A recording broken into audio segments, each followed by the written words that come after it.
ಕಮಲ್ ಹಾಸನ್ ವಿವಾದದ ಬಳಿಕ ಮೊದಲ ಬಾರಿಗೆ ವೇದಿಕೆ ಮೇಲೆ ಮಾತನಾಡಿದ ಶಿವಣ್ಣ.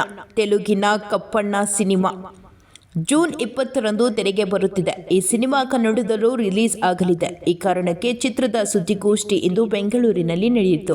ಇದಕ್ಕೆ ಶಿವರಾಜ್ ಕುಮಾರ್ ಮುಖ್ಯ ಅತಿಥಿಯಾಗಿ ಆಗಮಿಸಿದ್ರು. ಕಮಲ್ ಹಾಸನ್ ಕನ್ನಡದ ಬಗ್ಗೆ ಮಾಡಿದ ವಿವಾದದ ಬಳಿಕ ಅವರು ಮೊದಲ ಬಾರಿಗೆ ಎಲ್ಲರ ಎದುರು ಮಾತನಾಡಿದ್ರು. ಆದರೆ ಈ ವೇಳೆ ಅವರು ವಿವಾದದ ಬಗ್ಗೆ ಮಾತನಾಡಲು ಇಷ್ಟಪಟ್ಟಿಲ್ಲ. ಈಗಿನ ಜನರೇಷನ್ ಅವರು ಈ ರೀತಿಯ ಸಿನಿಮಾಗಳನ್ನು ಮಾಡಲು ಗಟ್ಸ್ ಬೇಕು. ಪೌರಾಣಿಕ ಸಿನಿಮಾ ಮಾಡುವ ರಿಸ್ಕ್ನ ಅವರು ತೆಗೆದುಕೊಂಡಿದ್ದಾರೆ. ವಿಜುವಲ್ ನೋಡಿದಾಗ ಅದ್ಭುತ ಎನಿಸುತ್ತದೆ. ಈಗಿನವರಿಗೆ ಭಕ್ತಿ ಭಯ ಹೋಗುತ್ತಿದೆ ಅನಿಸುತ್ತದೆ. ಹೀಗಿರುವಾಗ ಈ ಸಿನಿಮಾ ಮಾಡಿದ್ದಾರೆ. ಅಪ್ಪಾಜಿ ಮಾಡಿದ ಸಿನಿಮಾ ಇದು. ನಾನು ಮಾಡುವಾಗ ಭಯ ಇತ್ತು. ನಾನು ಮಾಡಲ್ಲ ಎಂದೆ. ಆದರೆ ಅಪ್ಪಾಜಿ ನನ್ನ ಆಸೆ ಮಾಡು ಎಂದರು.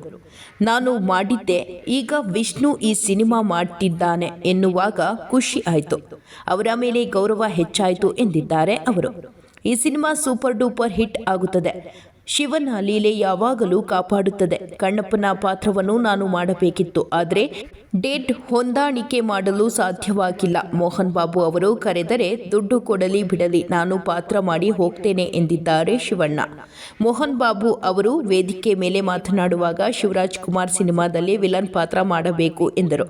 ಆದರೆ ಇದಕ್ಕೆ ಶಿವಣ್ಣ ಒಪ್ಪಲಿಲ್ಲ. ವಿಲನ್ ಪಾತ್ರ ಬೇಡ, ನನ್ನ ಸಹೋದರನ ಪಾತ್ರ ಕೊಡುತ್ತೇನೆ ಎಂದು ಶಿವಣ್ಣ ಹೇಳಿದರು. ಆದರೆ ವೇದಿಕೆ ಮೇಲೆ ಶಿವರಾಜ್ ಕುಮಾರ್ ಅವರು ವಿವಾದದ ಬಗ್ಗೆ ಮಾತನಾಡಲು ಇಷ್ಟಪಡಲಿಲ್ಲ. ಇತ್ತೀಚೆಗೆ ಅವರು ಕಾರ್ಯಕ್ರಮ ಒಂದರಲ್ಲಿ ಈ ಬಗ್ಗೆ ಹೇಳಿಕೆ ನೀಡಿದ್ರು. ಆದರೆ ಈ ಕಾರ್ಯಕ್ರಮದಲ್ಲಿ ಅವರು ಮೌನ ವಹಿಸಿದ್ದಾರೆ.